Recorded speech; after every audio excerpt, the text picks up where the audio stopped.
Hello and welcome to a quick tour of a training and comprehensible input. My name is Keagan Cornier.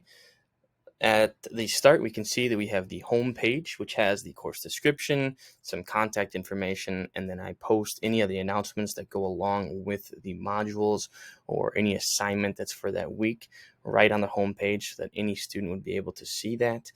And then also at the very bottom of the home page is quick links to the modules. It is on the side as well, but just another place where they'd be able to find it. We would hate for them to not be able to find it, so I want to make sure that all students have the capability to have multiple places to find things. There is a introduction announcement as well that has the link to how to navigate Canvas in case there's any students that are unfamiliar with how this website is formatted. Going into the syllabus, we can see that it has the course overview, all of our course goals, and then right into our objectives by module and tasks by module. So all the stuff that they're going to have to do, what they're going to be able to do, and then what they need to know by the end of the course. And then the important policies that I have is that anything that's worth 25 points or less is going to be graded within 24 hours of completion with feedback. And then anything worth more than 25 points will be graded within 48 hours of completion with feedback. And then right into modules, because that is where you will find all of the assessments and the content per module. The introduction and conclusion are not very heavy in content in the sense that they're simply introduction being students introducing themselves. I want students to get to know each other as it's an undergraduate course that's going to propel them forward into their careers. It's always good to have more contacts for that.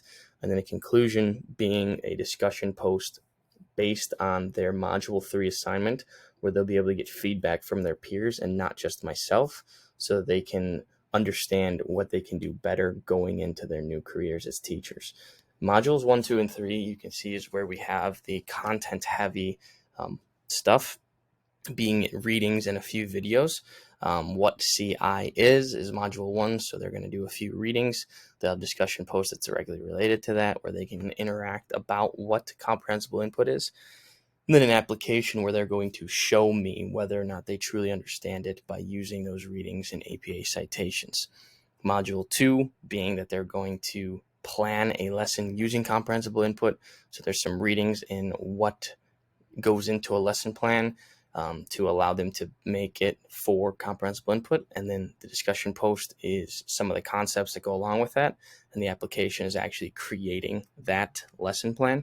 And that feeds right into Module 3.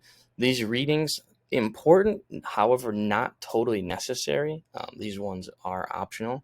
And that was in the syllabus. But you can see here that this discussion post is where they're going to share their lesson plan for Module 2 and be able to get feedback from their peers before they go ahead and do the Module 3 application, which will be a video submission showing that they know how to use comprehensible input in a lesson plan. And they have the option, it's differentiated in that they can do it with images, they can do it with props, they can do it by modeling an activity. However they want to go about it is really going to be what they're allowed to do for that Module 3 application, because that's going to be the real world practice that they will hopefully be able to do in a classroom or in an online setting with students in the future. And then again, that conclusion discussion is where they will be able to share that with their peers, the video, and get some feedback on it, not just from myself, but all their peers. And then it finishes off with that course survey, so I know what I can do better going forward and making sure that all students have the best opportunity to learn comprehensible input in this course.